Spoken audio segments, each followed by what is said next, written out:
This is a typical village scene from the south central coast of Vietnam. Last year I joined an ACR project working with smallholder beef farmers in this region, and it was a really incredible experience walking down that road for the first time and meeting farmers in the village. This is a story of how this all came about and the important role of RAID in making it happen. I grew up overseas and went to school with kids from all around the world, and I think that experience really cemented my family's view and my view that everyone's important and everyone's valuable, and that we all have a responsibility to make a difference and help make things right. So when I got to the stage where I was choosing what to study at university, I wanted to choose a course that I knew I could use to help people, and really that was probably the only reason, or the main reason, that I chose agricultural science at that point, because I knew how important it could be in helping improve the livelihoods of people in developing countries. I did the ag science course at UTAS in Tasmania, in Hobart, and if we fast forward then 10 years, I was married, I'd finished my PhD, which was in pasture agronomy and physiology, and had 3 boys. And although I was really enjoying my research based in the Dairy Centre of the Tasmanian Institute of Agriculture, I was beginning to wonder whether I would ever get to work overseas and whether it was something that I'd be able to be involved with the skills and the knowledge that I had so far. So I remember getting to the stage of having my annual review, this was a few years ago, and meeting with my boss, the centre leader, and also the director of TR, and I had the opportunity to talk about what I would really love to do. And one of those things was getting involved in international research.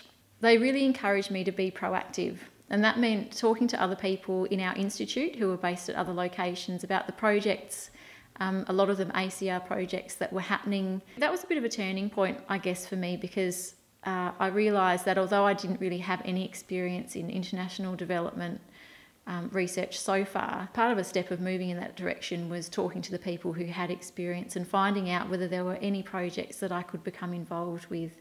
And I started door knocking, and one of the doors that I knocked on was of David Parsons, who is the leader of an ACR project based in the south central coast of Vietnam and also up in the highlands. One of the objectives of the project is around getting a better understanding of how knowledge is exchanged in smallholder communities. Basically, how these smallholder farmers are learning, why they're making changes, and what we can do in the project to make sure that we can improve their lives to the greatest extent that's possible.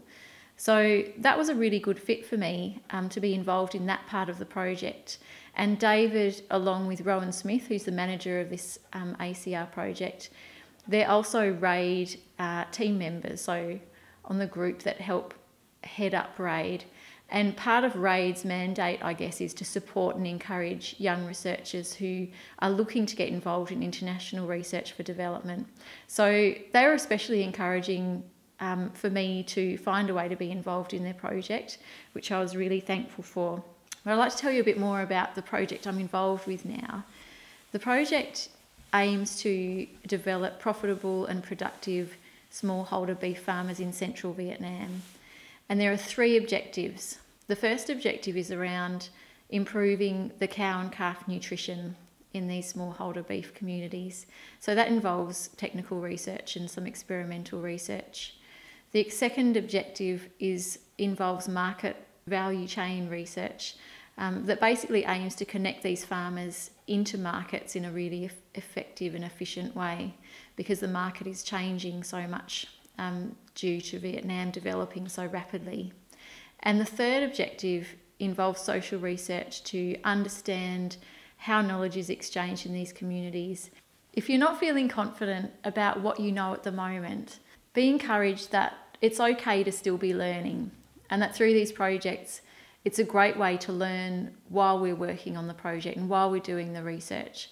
I know that I found that I didn't have all the skills I needed before I started this project, but they've been developing along the way. And it's a really important thing to be open to learning and open to developing new skills. So thanks for watching, and I wish you all the best for your future work.